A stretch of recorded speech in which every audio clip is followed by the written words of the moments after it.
Becky, would you like to do a little bit of an intro, please? Yeah, of course. So as you can see on the screen, my name is Becky Webber. My primary job is Regional Director for Tate Recruitment. I've worked for the organisation for over 20 years, many years in recruitment. We're owned by the RSS Group, which is a global recruitment organisation covering a number of different disciplines. Tate specifically deals with office support and senior appointments within the office realm, if you like, across the UK. A big part of my job is being the ED&I lead for our business, which I started about 3 years ago. A bit with a blank piece of paper, so to speak. Very much a evolving role, an evolving part of our business, as I'm sure it is for any organisation. We learn as we go, and really, really enjoying it. I've got such a great team behind me of people that have stepped up and wanted to be part of our employee resource group, that are very passionate about specific areas of equality, diversity and inclusion. And over the last sort of 3 years, we've really progressed our journey forward with that, primarily initially internally, because we wanted to ensure that we built upon our psychological safety within our organisation and allowed people to have a voice and be part of the future that they wanted to see. And from that, we've now started to have more consultative conversations with our employers and our customers and our job seekers as well, to support them to be the best versions of themselves, and from an organisational perspective, to support them with their individual journey towards their inclusion strategy as well. Everyone's at different places, and we recognise that. But it's a very collaborative conversation where we're all learning together. So I hope that captures the essence of me, if you like. Brilliant. Thanks, Becky. For those that don't know me, my name is Nikki Wright. I am passionate about ED&I. Previously to working at Diversity Jobs Group, I have been head of recruitment for companies like Green King, Compass Group, and way back when I used to work in recruitment agencies, one of them being run by Becky's now boss. So that's how our paths have crossed. So yes, always been a bit of a foot stamper, always wanted to make a difference, and hence why Diversity Jobs Group was created. So Diversity Jobs Group is a job board, 10 ED&I job boards. We cover all underrepresented groups, and we've just launched a new job board actually called Diversity Jobs Recruit, which is for recruitment agencies, where they can advertise their clients' jobs on that platform, and Tate has joined us and is advertising all of their jobs on Diversity Jobs Recruit. So that's how we've built a partnership together. So thank you, Becky. So let's talk about, I'm going to stop sharing so I can see everybody and see if there's any Q&As. So let's talk about talent scarcity. So Becky, could you give us a bit of a whistle stop of what your take on talent scarcity? What does it actually mean, and what does it mean in the modern businesses? And potentially within that, if you can give some examples of industries that are most affected by talent scarcity. So if we can give a bit of a whistle stop of what it is, what talent scarcity is, and what industries in particular, to your knowledge, are most affected. And I know you've got some stats. Becky, you love a stat, so hopefully you can share those stats with us too. I'll do my best. If you see my eyes looking to one side, it's because I'm reminding myself of the stat, and that's the other thing. I'm very authentic and honest. So for me, if I was looking at talent scarcity, it's a mismatch between the skills available in the labour market versus the skills needed by organisations to remain competitive. Yeah. It's as simple as that. I'll try and answer all your questions. If I don't get to all of them, do remind me. So the biggest thing is understanding, I guess, what the impact of talent scarcity is. And I think without exception, there is no industry or organisation that isn't feeling this sort of this impact, and we also know that it has a big impact in the business, not just for today but obviously in the future, and this isn't going away. This is something that will continue to be a challenge for many businesses, many CEOs, keep them awake at night because of the way things are going, because we know that it stifles innovation, it slows growth. Obviously it increases costs because you're having to pay more for people with more specific skills that are hard to find, you know, the true essence of supply and demand.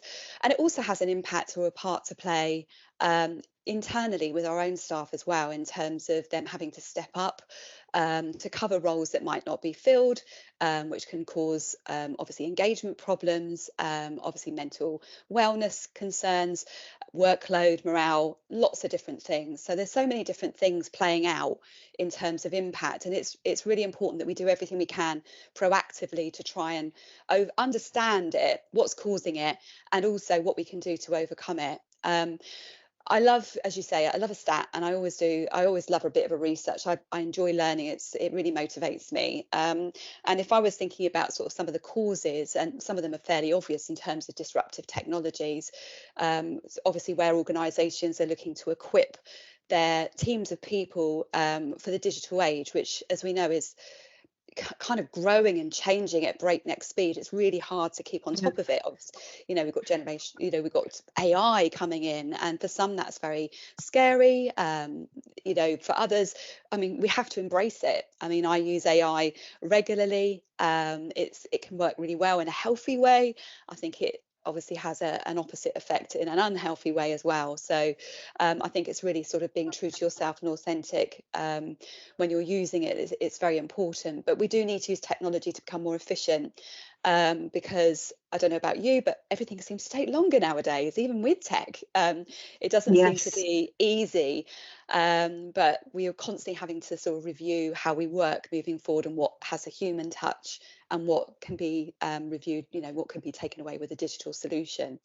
Another aspect, another cause of it is obviously the decrease in the available workforce. And that's something, again, that's not set to change, and again, an ongoing challenge in itself. And there are many aspects impacting that. If you looked at the latest Office of National Statistics report, you'll see that the economic inactivity is increasing. Currently, it stands at 22.2% from April. And that's people between the ages of 16 and 65 that are not applying for work and haven't been for over 4 weeks. And that obviously is, you know, has education impacted by that.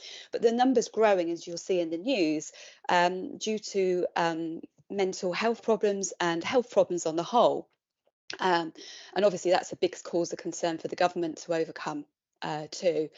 We've also got an ageing population. I mean, that's been playing out for years. We've known that it's been going on, but it all only feels like it seems to have come up in conversation more recently because we're feeling the pinch and the pain of it.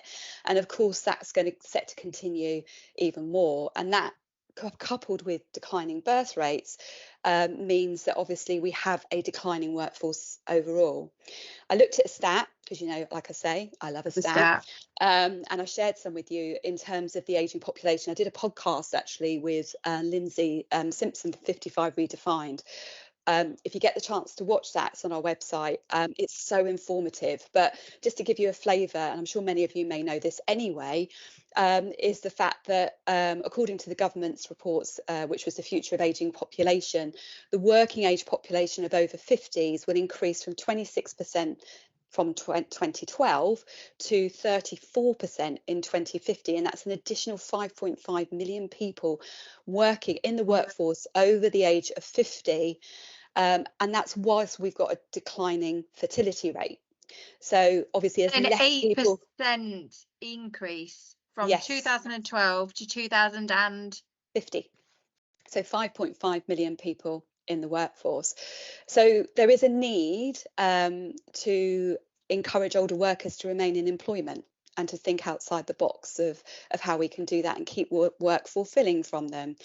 I had a great example actually when I was speaking to Lindsay at 55 Redefined, and she shared with me a wonderful story about a well-known supermarket who looked at their ageing population within their workforce, and they offered them the opportunity to retrain to do coding work. Okay, so brush aside all your stereotypes, because we have to, because that's another factor, you know, with an aging population, we still carry the same stereotypes from several decades ago. But things, you know, I'm in my 50s and I'm young, you know, I feel young and I've got so much more to give. But she shared with us this story about a true story, obviously, about the supermarket retraining their staff. They created a talent pool of internal staff from their obviously more mature workforce to do coding, which is a completely different job from a shop front, you know, a floor worker, which I think is a remarkable initiative and success. And it's something where, again, shows that we have to start thinking a little bit differently. Well, that's not a little bit, that's considerably differently to maybe we have before. The other aspect. So retraining, sorry to cut over you there, Becky. Oh, no, that's fine. Retraining, not necessarily, because we hear a lot about upskilling in businesses and industries, but less about retraining. So something completely different. We're not just increasing their skill in that particular sector that they're in. Is actually completely cross-functional retraining of a particular workforce. Love that. Right. Yeah. And they obviously guaranteed, if people didn't warm to it or they weren't naturally able to do it, which is fine, they retained their jobs, but they were given the opportunity to explore another career proactively, which I thought was just fantastic. Another cause obviously is slower migration, as we all know, in the UK, obviously impacted by Brexit, as we know as well. We had a seminar yesterday in London, and Russ Beck, who is an incredible person, he's written a book called The Future of Work by 2030. Now, that book is full of stats, but one of the areas that he covered within his book was that he was talking about the Home Office Shortage Occupational List, which is the SOL list. And in 2019, which was pre-pandemic, as we know, there were 108 roles that were recommended for inclusion on this list. And this probably answers one of your questions, actually. That includes roles from STEM, such as IT programmers, business analysts, healthcare workers. We've got an ageing population, so obviously that will be an area where we will, our UK, well, globally, we will have to increase the number of care workers, nurses, you know, occupational therapists, medical practitioners to look after our ageing population. So that was those were other roles listed on this list. Education for STEM, hospitality, construction, finance, legal, and creative industries as well, are all listed on this list.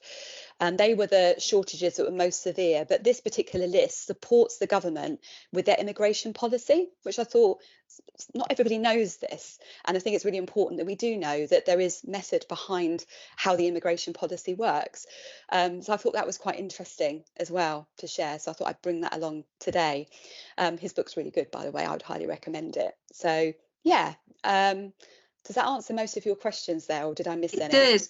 Yeah, I think there's some, I mean, industries that I would know that are struggling would be hospitality. I think Brexit's had a huge impact on that. And the care industry, again, you know, it seemed to struggle for years, but it's only going to get worse. Sorry if there's anybody in the care industry on the call. But it's we have to do things differently. We have to do your retraining or whatever that may be, or take people from different industries and retrain them. Thanks, Becky. I think the other thing with is education as well, because of obviously the need for more sort of scientific roles, engineering, tech roles. Then obviously there needs to be more focus around obviously people, you know, teachers and educators within those topics. Because they need to be more prevalent in the younger years when our children are at school, so to encourage them to enter those sorts of roles, which traditionally may have been filled more by male workers as well, so more female participation in that. So it'd be interesting, and I haven't got the stat, but to see where other countries sit. So if you look at America or Australia, if anyone's on the call and knows this information, but where are they struggling for talent? Are they struggling in the same areas, or are they struggling in different areas? I don't know the answer to that. Right, I've got another question for you. So are you ready for this? I am, Nikki. So attracting diverse talent, what strategies can organisations implement to ensure their job adverts reach a diverse audience? So, so with everything I'm saying, I'm going to caveat this because we are learning as we go. Okay, Yeah. so we are. I don't think any organisation can say they're the finished article with ED&I.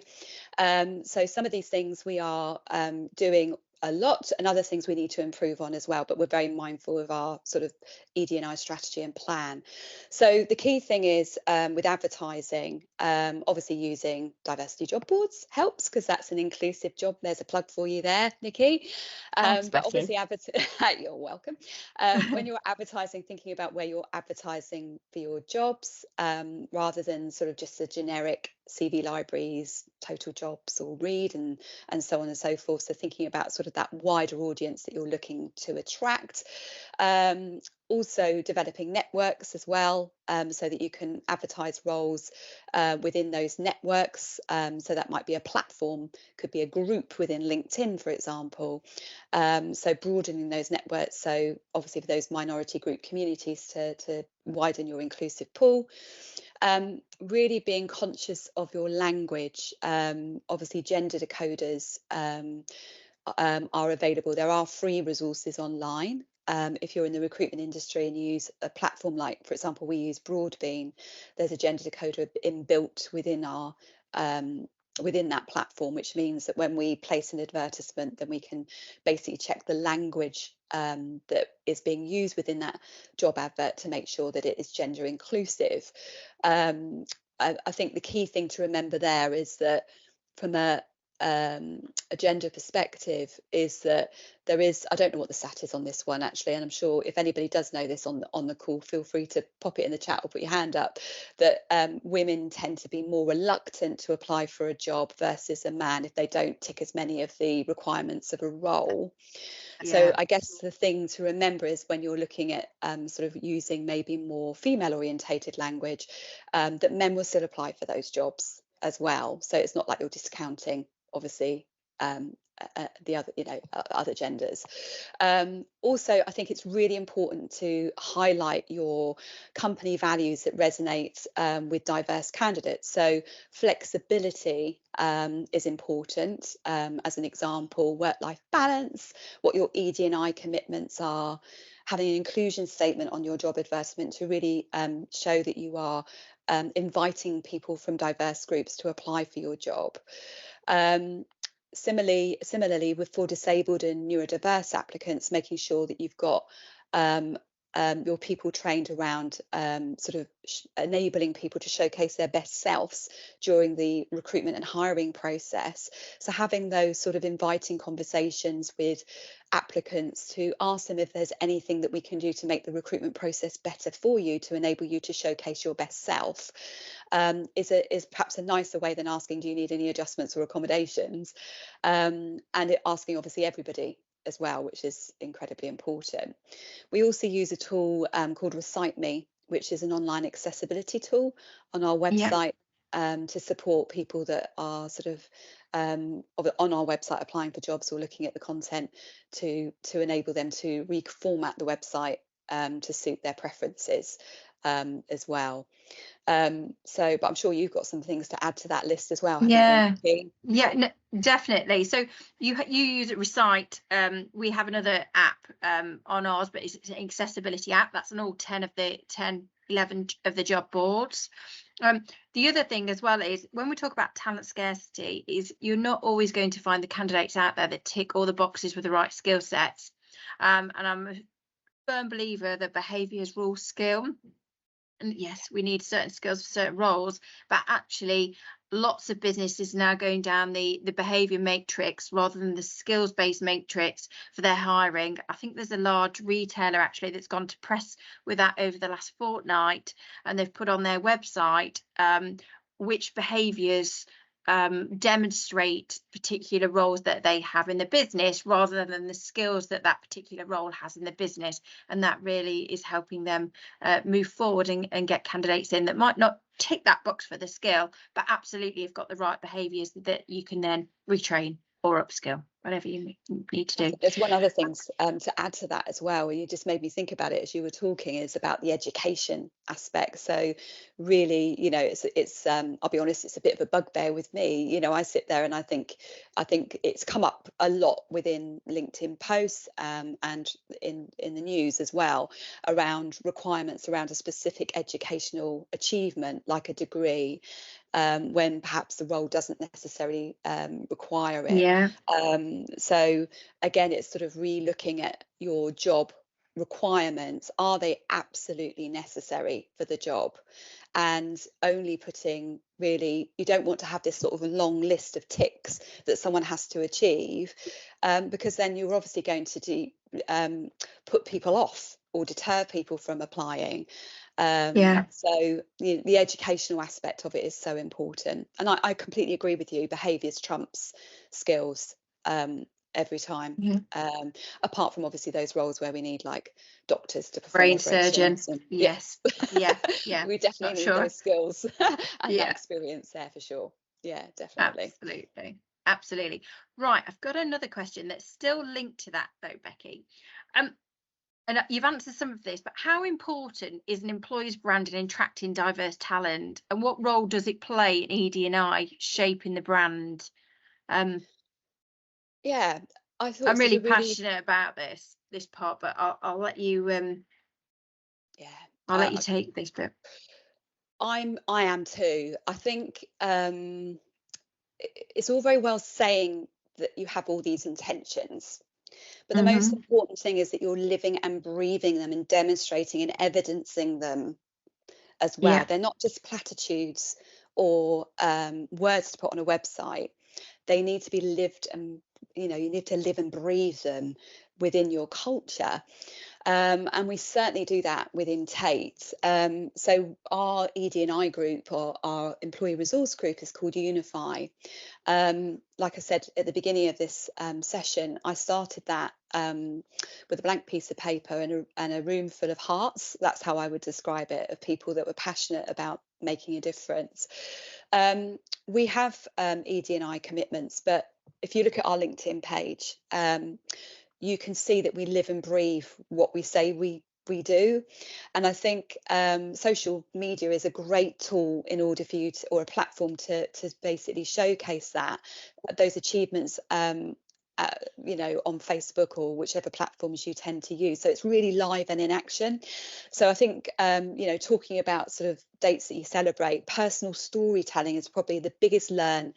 And I'm sure many on the call will be able to relate to this, is that sharing personal stories has the biggest influence in changing hearts and minds.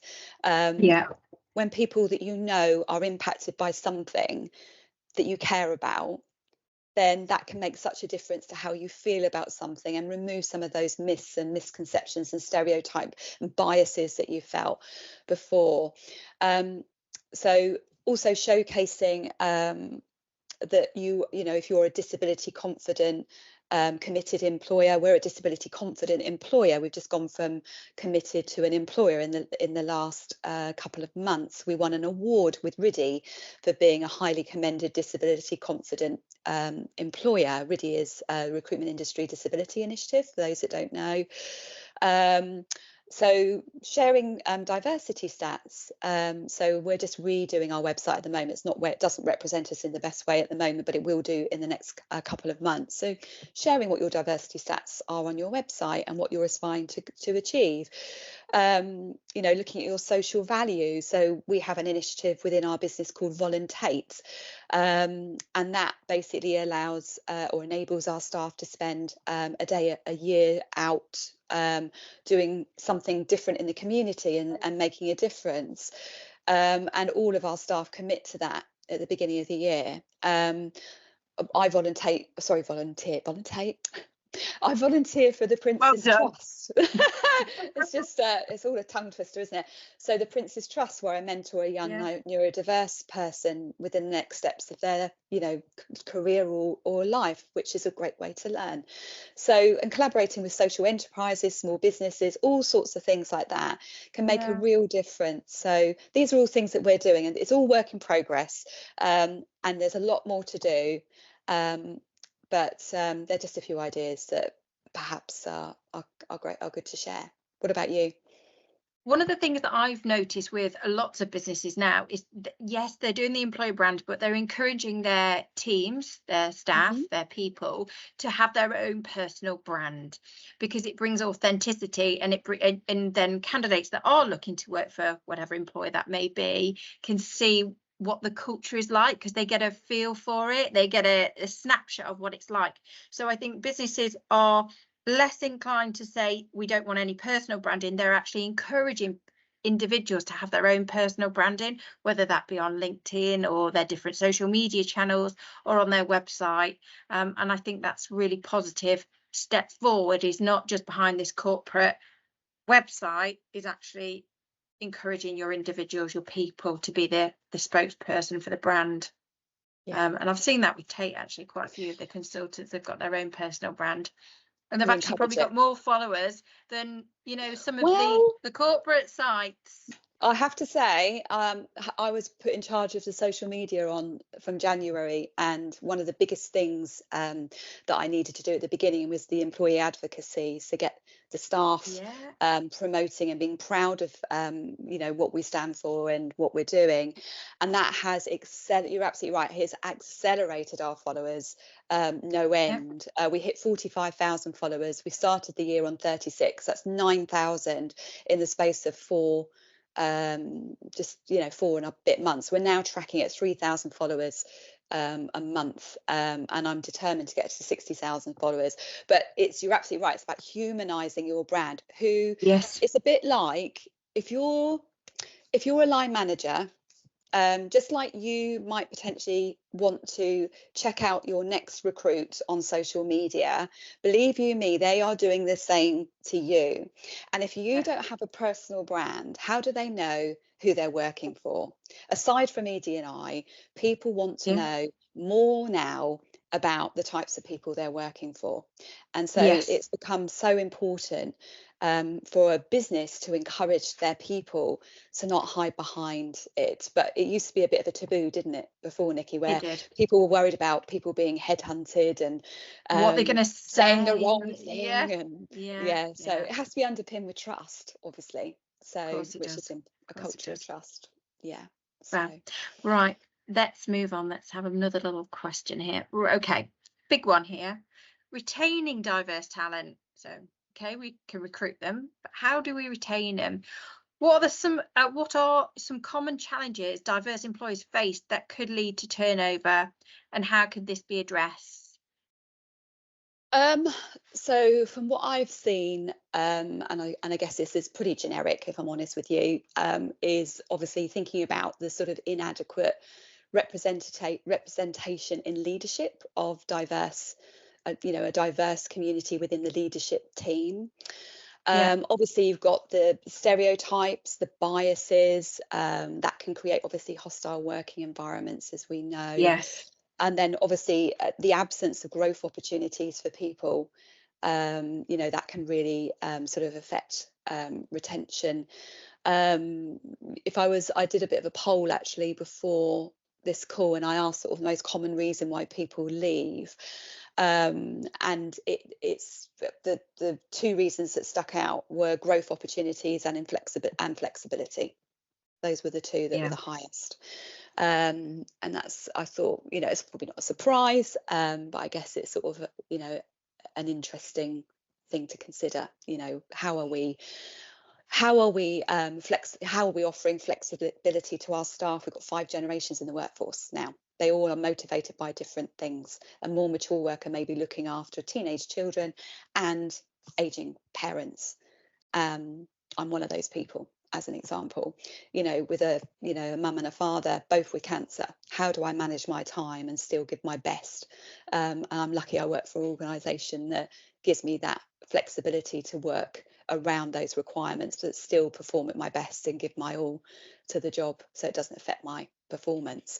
So there's all those sorts of things. But from what I've learned, is that you can only start to hire inclusively if you get the insides right first. So important. So right. So we've been fortunate. I've worked with Tate for over 20 years. I'm in the senior leadership team. There isn't this sort of hierarchy, or I can never say that word, but you know what I mean. Hierarchy, Type of role. We're all we lead from the center of a circle rather than a top of a pyramid, is the way I would describe it. Everyone's voice is important, and we value everyone's voice. So from that, we already were we had a foundation of psychological safety to build our ED&I strategy on, and that is the fundamental aspect that I think is something that any organization needs to start with, is that psychological safety and trust. And that sort of fosters an environment where people feel that they have a voice and they can be heard and they are free to express themselves. And we found that you know, what's helped us overcome biases and some of the challenges that I shared at the beginning is the fact that people willingly asked to share their story. So we might have done that through an interview, very relaxed, very informal, that we might have shared internally only. Sometimes we might have shared them externally if it was appropriate, but that would sort of dissipate some of those biases and stereotypes. We've done it on topics like looking after a parent with dementia. We've done it on people within our business that have had cancer. We've done it with mental unwellness, and some of those stories have been quite harrowing, I'll be honest with you. And you know, people from the LGBT plus, menopause in the workplace, and so on, many. And through that, it's raised awareness, and it's not, it doesn't cost anything, because all that education is in there, that lived experience is within your business. You just got to enable people to be comfortable to talk about it by having that psychological safety culture. Addressing biases and microaggressions are so important, and by creating a safe place, you can create allyship where people are comfortable to talk up and support people where somebody said the wrong thing, maybe sometimes unintentionally. That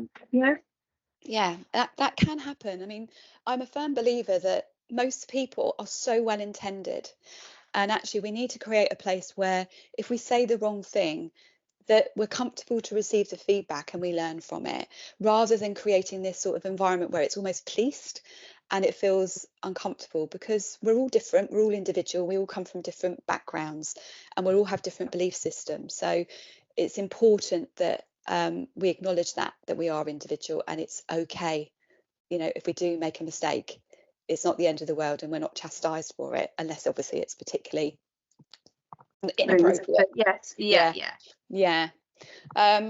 Other things in terms of addressing it is obviously implementing employee resource groups, similar to what we've done with Unify. Obviously reviewing your policies in terms of inclusion, creating menopause toolkits and so on and so forth, and making sure that your parental leave incorporates about sort of relationships where there's a single sex relationship rather than just the traditional marriage of a woman and a man. Fundamental ED&I training. Our Unify group lead that. We have mandatory training every year, which is e-learning, but then we also do lunch and learns as well, where we have done more recently neurodiverse training and awareness. We're doing some more on that as well. And we also encourage our staff to do additional learning as well. So I know I've done through the Skills Network. If you're not familiar with that, it's a really good, it's free learning through the government. It's funded. So I achieved my level 2 in understanding autism recently. So I was very happy to achieve that. It's equivalent to a GCSE, I hasten to add. And one of my colleagues within our Unified group is currently doing a level 2 in ED&I as well, and that's all free. What's that called, Becky? So it's called the Skills Network. Like I say, it's a government funded. So many people don't know about it, and it's scary that these initiatives are launched and then we don't know about it. But it's free. Obviously you have to go through some questions and whatever to check you're eligible, but fundamentally it's to encourage lifelong learning, which is so important. So amazing. We'll put that in the chat. We will put that in the chat. We'll put the link in. Finish. Put the link in the chat. Amazing. Just before we go on to the next question, Becky. What's the stats at I've just noted that, Daniel, I'll come back to that in a second. What's the stats for retention at Tate? Well, I'm very proud to say, because you know the answer to this already. Our average tenure within Tate is 8.7 years. And that's across Amazing. 74 staff across our business. That's amazing. Within the recruitment agency industry, that's phenomenal. So well done. Well done, Becky, and well done, Tate. It's a positive. There are obviously the other side of that, which is making sure you keep the engagement, you keep the learning, and you keep people embracing change. So all of that is a factor. So that's well done. Thank you. Daniel's asked a question. I'm not sure if you know the answer to this, Becky, but for the skills network, Daniel asked, who is eligible for that? Well, I think most people are, if I'm honest with you. So as an example, I was eligible. So I think if I wasn't eligible, it would be because I've done a similar qualification before. Okay. So my husband, he's just done a level 2 in coding, as an example. So basically, it's great for re-skilling or upskilling. So I would say just go for it. I mean, if I was eligible, then I would think most people are, unless you've done pretty much the same qualification before. Already. Yeah. It's there to encourage it rather than discourage, if you discourage know what I mean. Lovely. Thank you. Right. Okay. Conscious of time, because we want to leave a bit of time for Q&A, and it's 11:45 now.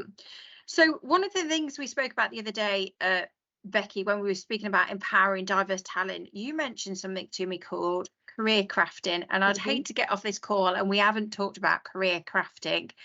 Would you be able to share what that is with the group, if you wouldn't mind, please? So when I say career crafting, so I'm doing an ILM at the moment, and I'm doing it in executive coaching and mentoring. I find that a lot of the people I'm coaching are more to do with careers, so I was really sort of broadening my horizons with my research, and we're doing it without knowing it's career crafting in Tate. But actually the term is career crafting. So career crafting is a bottom-up focus. So unlike job design, which is more top-down, career crafting is bottom-up. So that encourages proactive individuals who want to develop their skills and increase their engagement with their job to widen their job role. So I'm a prime example of that. So I'm an operations director. My primary role is that I look after my team across the southern region, and I'm responsible for making sure that I'm, a leader, facilitates the right behaviours, empowers their people, and gives them the right tools to do their job to perform at their best in a snapshot. Because I've empowered my people, it frees me up proactively to take on additional responsibility. So I stepped up to our MD and I said, I want to take on the ED&I side of things 3 years ago. Can I do it? And that's basically how it all started, with my blank piece of paper. So I've increased my engagement with my job, and more recently I've taken on the social media and marketing, or some of the marketing responsibilities as well, in January, which kind of joins the dots between everything I'm doing at the moment. So that increases my job satisfaction, my learning, my personal growth, and obviously it can lead to higher performance. Other examples we've had is one of my team is very passionate about developing people within sort of our our newer recruits, if you like. And so she's now working alongside our L&D department. So the operations and L&D is so important. With another learn is the fact that support services and operations work much more closely together nowadays to get the best out of both functions. And she is instrumental in developing our people. We've got an internal marketing, a local marketing team who have a creative flair, and they have formed a community that create content for other branches to promote the services that we offer that are relevant to the local markets as well. So there's lots of different things that we're doing. But when I was reading about career crafting, I mean, it's not just about the job you do. It could be to do with the networks you build, and so on and so forth. But I just sat there and thought, God, that's just fascinating. We're already doing it just organically. But actually, if you were doing it intentionally, how powerful would that be? So I would encourage everyone who is on this call to Google career crafting and find out more about it, and look at how you can increase engagement with your own teams by it works with people that really want it, obviously, rather than you can't force it upon people, but people that want to take on more responsibility and develop their skills and keep themselves relevant in today's world, and also add value to the business as a whole. So that obviously helps with our retention figures as well. Absolutely. Amazing. Thank you. I didn't want to come off this call and we hadn't spoken about career crafting. Becky, I'm conscious we have 12 minutes left and I wanted to leave some time for Q&A, but is there anything that you think that we've missed that we wanted to include on this? Not especially. I think we've covered quite a lot actually within a short space of time. I mean, the topic itself is vast, isn't it? We're never going to cover everything. No. But I think it's probably better that we leave it for Q&A, because then it's more specific around what the people on the call may want to ask if they do. So amazing. Let's do that. Ever evolving, like ED&I, ever evolving. I don't believe there'll be an end. It will just change. there never will be an end. And I think talent scarcity is the same. I think it will change, and sectors, industries, jobs will dip in and dip out of that list. Yeah. Right. Q&A. Anybody got anything they would like to ask Becky or I?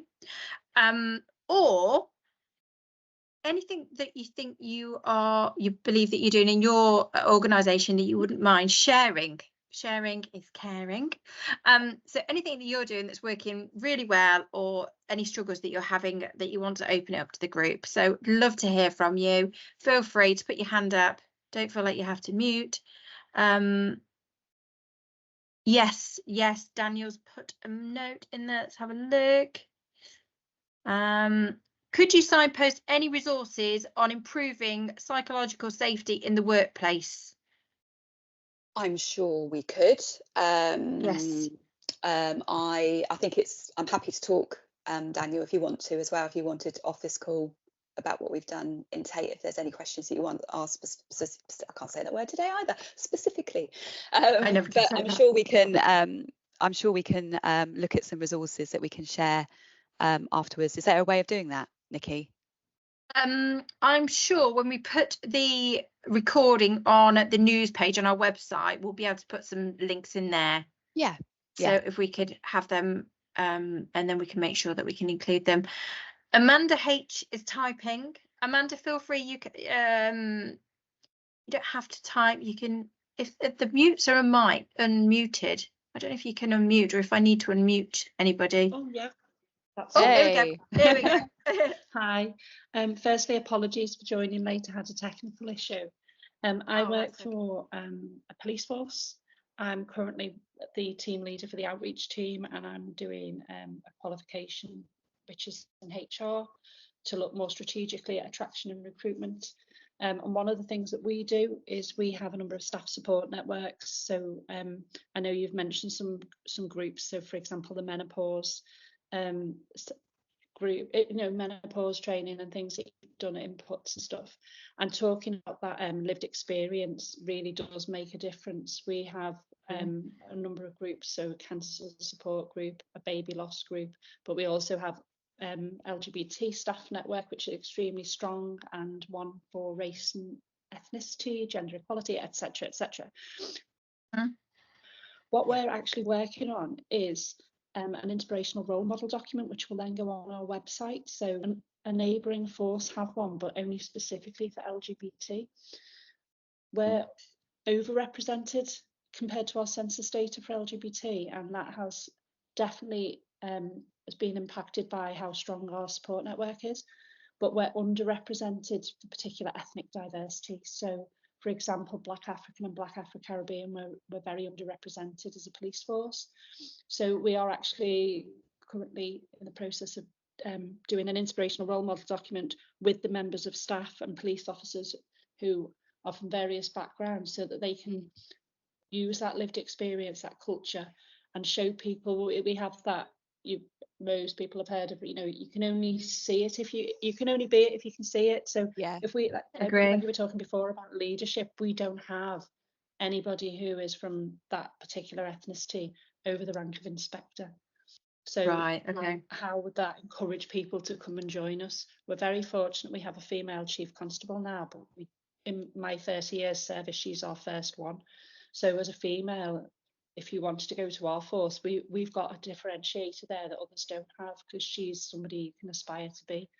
And I think it was a very, very short, I don't want to take over the whole call, but I found it extremely helpful and really interesting. And the first thing I'm going to do when I get off is find out exactly what your websites are and start having a look at them, because Well, I'll we're put the developing links on ours. Yeah. Amanda, I think, to be honest with you, we're actually developing ours because it doesn't represent us because we've gone through such a change in the last few months, and we've just changed our platform. But if you look on our LinkedIn page, Amanda, and also I'm very happy to have a conversation with you again separately. I'm just in the process of redesigning our website with our marketing team, and I've just created a sitemap in the last 24 hours of how it's going to look, which obviously is in discussion, but more than happy to talk to you about it. So I would say that our website isn't, but in a few months' time it will be fully representative of how we are. So just a point actually with what you were saying, is there a way that your police forces can work more together, so that if another police force has has the leadership with an underrepresented group that you don't, is there a way that you can share those personal stories to benefit one another and support one another in that respect, rather than it just being kept very, very siloed? Yes, so the LGBT one, that it's Cheshire Police have the LGBT one. I'm from Merseyside. They actually have in that document role models from different forces. What I like about their role model document is there's more Merseyside officers and staff in it than there are even their own. So wow. if I was somebody who was LGBT and I was looking at that document, and I might go, well, actually, there's more representation here in Merseyside, so I might apply to that neighbouring force. So what we've done is we're in the process of collating all the videos and the like stories and such from our own, and then we will approach people from other networks that we have, because we've got a large like national Black Police Association, Women in Colour, lots of people that we're linked into that we can go and ask for them to be part of our document. But ultimately, from a selfish point of view, I want more of our people in it, because that was the thing I picked up on Cheshire's, that there was more Merseyside officers. Yeah. So it'd be great to have people of different ranks, because there's senior officers in other forces, but then some of those forces of their communities are much more diverse than ours. Yeah, it's looking, I suppose, at all that where you then sit for, and I'm not sure how it works with your kind of structure, but making sure that the individuals coming through are meeting the expectations from those underrepresented groups, that then are making sure that in years to come, when they're going on that development programs, you're getting to the point where you need to be at. Yeah, because if it's not starting here, you're never going to get it to be where you need it to be up here. And it's making sure they feel supported while they're with us as well, because even though we might get people through the door to join us from our attraction point of view, we also have an attrition rate too, which sometimes because the numbers are so small, it has a big impact when a couple of people leave, So, of course. Yeah, it's something we are working on. Well, I will in a second, when we finish the call, or just before the end, I will put our QR codes up on there, so you can link with myself and Becky directly on LinkedIn. So I'll put that up. So that's a bit of a if everyone's got their phones at the ready, because I will be putting those up in a second, so you can snap our QR codes up. Thank you for that, Amanda. Really insightful, and I think it just proves the point. Employer branding, when it comes to ED&I, is probably one of the most important things, and the personal branding that comes with that will really support businesses and organisations. Any more? We still have a few more minutes. Any more questions? Any more good news stories? I've just put the Q&A up. Or additional ideas? Oh yeah. Thanks, Natasha. Very useful webinar. Appreciate that. Thank you. Right, I'm going to share my screen, unless there's any more chats that come up. I'm going to share my screen again, and then we can just make sure that we've got our QR codes up. If I can get the right one. So